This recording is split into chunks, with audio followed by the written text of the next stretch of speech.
Kwa majina yangu naitwa Lucas Peter Shayo, ni supervisor wa Shinli Parking Matio na ni manager pia wa hapa. Kwa mimi hili tukio lilivyotokea kwa kweli limeniumiza sana na limeumiza sana watu wengi. Mimi jana asubuhi wakati natoka nyumbani, kuna kijana mmoja anakujaga asubuhi kwa ajili ya kupasha maji moto. Alipofika pale mlangoni akawa anagonga mlango. Mlango haukufunguliwa. Akanipigia mimi simu. Mbona napigia mlango walinzi hawafungui, kuna shida gani? Nikamwambia wewe gonga.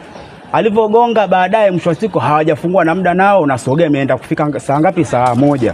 Ikabidi nipigie simu wasibu mwambie una namba ya babu ambaye anakaa na karibu na bosi. Akaniambia ndio. Basi mpigie mwambie kuna watu wako mlangoni pale waingie ndani. Akaniambia sawa. Alipompigia kweli yule babu kafungua mlango. Kufungua mlango ikawa sasa wanasearch huku ndani kwa walinzi hawapo na yule bosi mwenyewe hayupo. Mimi baada ya hapo udada kama ameondoka kwenda kutoa taarifa kwenye kituo cha polisi. Mimi kufika hapo nikakuta wafanyakazi wote wako hapo tayari. Mimi nikauliza jamani, mmejaribu kutafuta tena huku? Ile kusema hivyo kufika pale ofisini nikasikia kuna mdada amepiga kelele huku, yani kwenye mashine huku tayari kuna tukio. Kuna nini? Mimi nikajua labda kaanguka chini. Wamesema bosi huyu huku. Bosi yupo wapi? Huyu huku. Tumefika eneo la tukio kweli bosi huyu hapa.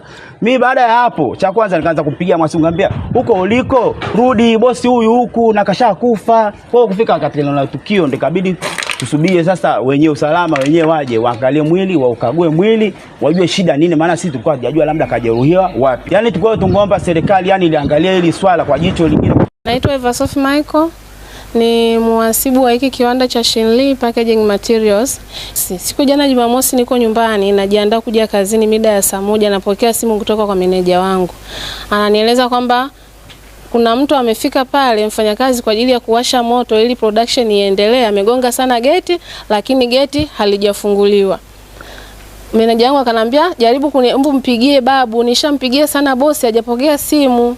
Nikamwambia ngoja nimpigie babu, nikampigia babu mmoja wa Kichina, akapokea simu. Nikamwambia babu kwa sababu hajui lugha ya ni mgeni, anaongea ule Kichina. Kwa hiyo nilimwambia tu babu, fungua geti.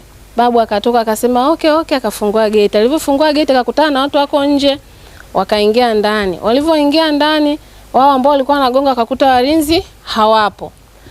Kama dakika 10 hivi akaingia dada anaitwa Farida ambaye yeye ndo anawahi kuja kwa sababu anaandaa chakula cha mabosi. Kwa hiyo akafika saa 1:30. Alivyofika wakakuta ile vipi, wakasema bwana tumefika hapa tunapiga simu ya bosi haipokelewi na walinzi wametoweka hawapo. Yule Farida akaenda kufungua ile mlango wa bosi kuangalia what happening. Mbona bosi anapigiwa simu hapokei? Kafungua mlango kweli kuingia ndani akakuta ile simu iko pale lakini bosi hayupo pale. Akanipigia mimi simu, madam nimekuta bosi hayupo na walinzi hawapo lakini simu yake ipo ndani. Nikamwambia okay. Kitu cha kwanza ambacho nilikifanya nikapiga simu polisi. Nikamwambia dada, umemwona bosi wangu yuko pale polisi? Kwa maana kwamba labda kumetokea kuna taharuki yeye na hao walinzi, maana wote wametoweka, labda wamepelekana polisi. Akanijibu hapana, hakuna kitu kama hicho, bosi wako hayupo. Okay. Nikarudi tena nyuma nikampigia tena simu mlinzi wa geti la nyuma lile kubwa wa Kizenga Investment. Nikamuuliza umemuona bosi wangu na walinzi wakitoka nje? Yule mlinzi akanijibu kwamba wametoka hapa wa mida ya saa 9 wa Masai wawili wakiwa wameshikana. Nikasema okay, nikamwambia bosi haonekani. Baada ya kumwambia hivyo mlinzi akasema hapana, Mchina hajatoka. Badala ya hapo mimi nikatoa go ahead sasa kwa wafanyakazi. Nikamwambia jamani Luka ambao ni meneja, waambie wafanyakazi waendelee kutafuta huko ndani kila kona. Wakaja wakazunguka katika kusachi, wakaja kufuata mtaro, wakaja kaona damu ndo akamkuta area ile pale akiwa ameuawa, amelala chini ya mtaro kwenye maji. Badala ya hapo sasa kwenda kuangalia ndani kwake kukuta kuna begi ambalo inasemekana kwamba alienda kuchukua pesa kidogo kwa ajili ya kufanya shughuli za kiwandani. Lile begi likawa halipo. Kwa maximum naambia lile begi ambalo alikuwa kabeba, maana mida ya saa 8 siku ya Ijumaa alienda kwa wakala akadeposit 10 million, akaenda akadraw milioni 10 ambao kuja kufanya shughuli za kiwanda hapa.